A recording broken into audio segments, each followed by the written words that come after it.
समुंदर के उस पार मालदीव से, जी हाँ, बैंक ऑफ मालदीव ने एक ऐसा ऐतिहासिक कदम उठाया है जिसमें अब भारतीय रुपया यानी आईएनआर में खाता खोला जा सकेगा, और वो भी मालदीव की धरती पर। पहली बार मालदीव में कोई बैंक भारतीय रुपए में सेविंग्स और करंट अकाउंट की सुविधा देने जा रहा।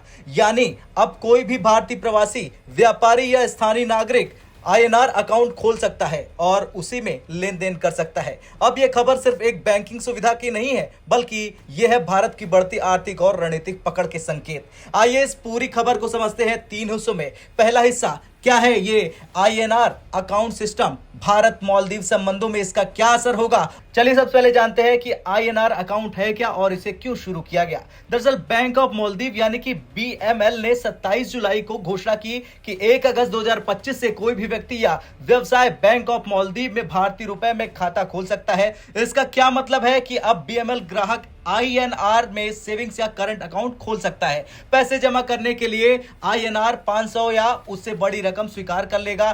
भारत से सीधा पैसा इन खातों में भेजा जा सकता है और चाहे तो मालदीव से भारत या फिर भारत से मालदीव, दोनों तरफ से आईएनआर में ही रेमिटेंस संभव है। इससे क्या फर्क पड़ेगा ये भी जान लीजिए और बाकायदा समझ लीजिए। दरअसल इससे भारत से जो प्रवासी मजदूर या टूरिज्म से जुड़े लोग मालदीव में हैं, उनके लिए पैसा भेजना और निकालना बेहद आसान हो जाएगा। मालदीव में व्यापार करने वाले भारतीय कंपनियां या दुकानों के लिए अब डॉलर के बजाय आईएनआर में लेन देन करना संभव होगा। मालदीव के व्यापारी भारत से सीधा आईएनआर में माल मंगवा सकेंगे, जिससे फॉरेन एक्सचेंज की लागत बचेगी। अब बात करते हैं ये फैसला भारत मालदीव संबंधों में क्या मायने रखता है। देखिए, पिछले कुछ समय में भारत और मालदीव के संबंधों में थोड़ी खटास जरूर आई, खासतौर पर नई सरकार आने के बाद जिसने इंडिया आउट कैंपेन के तहत कुछ बयान दिए, लेकिन फिर भी आर्थिक संबंध कभी नहीं रुके। भारत अब मालदीव का सबसे बड़ा ट्रेडिंग पार्टनर बन गया है। हर साल हजारों भारतीय टूरिस्ट मालदीव जाते हैं और सैकड़ों कंपनियां वहां व्यापार करती हैं।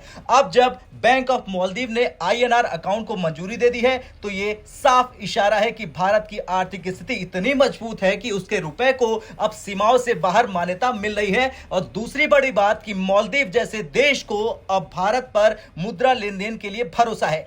यानी राजनीतिक मतभेद हो सकते हैं, लेकिन आर्थिक हकीकत यही है कि भारत अब एक आर्थिक ध्रुव बन चुका है। अब सबसे दिलचस्प बात आती रुपए कार्ड और डिजिटल पेमेंट की। तो बीएमएल के जो सीईओ हैं मोहम्मद शरीफ ने बयान देते हुए बताया कि हम रुपए इंटरनेशनल कार्ड को पहले ही स्वीकार कर चुके हैं। अब हम एनपीसीआई यानी national payments corporation of India के साथ मिलकर रुपए लोकल कार्ड को भी एक्सेप्ट करने और अपने ग्राहकों को रुपए कार्ड जारी करने की प्रक्रिया में है। यानी अब आईएनआर अकाउंट खोलने वाले बीएमएल ग्राहक भारत के जैसे रुपए कार्ड से लेन देन कर सकेंगे। अब मालदीव में एक ग्राहक भारत की मुद्रा में खाता खोल सकता है, उसे रुपए कार्ड मिल सकता है और वो अपने लेन देन आईएनआर में कर सकता है, बिल्कुल भारत के ग्राहक की तरह। यह है भारत की फाइनेंशियल डिप्लोमेसी की असली ताकत। और यह पहली बार नहीं, भूटान, नेपाल, सिंगापुर, मॉरिशस जैसे देश पहले से ही रुपए एक्सेप्ट कर रहे हैं। यूनिफाइड पेमेंट इंटरफेस यानी यूपीआई भी अब अंतर्राष्ट्रीय होता जा रहा। खैर, आज भारत सिर्फ मालदीव से व्यापार नहीं कर रहा,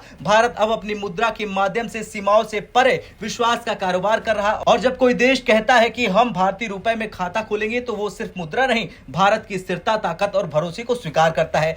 अब सवाल आपसे है, क्या आने वाले समय में और भी देश भारतीय रुपए को अपनाएंगे? क्या भारत की डिजिटल मुद्रा नीति दुनिया में डॉलर को टक्कर दे पाएगी? हाँ या ना में कमेंट कर जरूर बताएं। ब्यूरो रिपोर्ट, भारत तक।